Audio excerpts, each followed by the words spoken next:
Yo, what's good, everybody? We're diving into one of the most epic moments from Game of Thrones, when Jon Snow gets his legendary sword, Longclaw.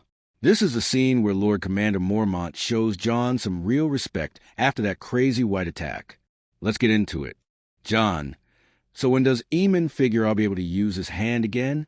Soon, he's saying. Jon, all right, cool. Good deal. You'll be ready for this then.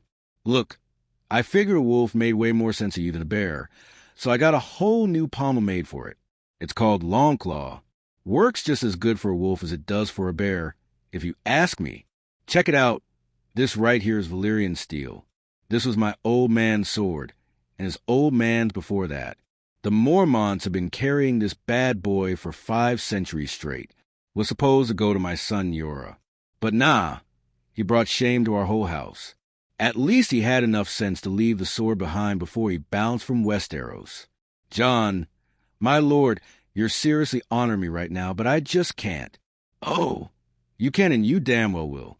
I wouldn't even be standing here talking to you if it wasn't for you and that beast of yours. Some bloody dead dude tried to straight up murder me. So yeah, you're gonna take it. I don't want to hear another word about it. We clear? Jon, yes, my lord. All right then. Now don't go thinking this means I'm cool with all that BS between you and Alliser Thorne. That's a real man's sword right there, and it's going to take a real man to handle it. I'll go say sorry to Sir Alliser tonight. Jon, I'll apologize to Sir Alliser tonight. No, you won't. I shipped him off to King's Landing yesterday.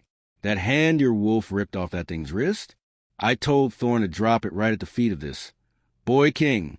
That oughta get young Joffrey's attention real quick. Plus it puts like 1,000 leagues between you and Thorne. Now get out of here and put your sword somewhere safe. And yo, bring me my dinner while you're at it.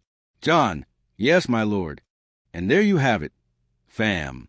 That's how Jon Snow became the owner of one of the most legendary swords in all of Westeros. Lord Mormont showed mad respect, handled the Thorne situation like a boss, and Jon got himself some serious Valyrian steel. This moment changed everything for Jon's journey at the Wall. Catch you in the next one.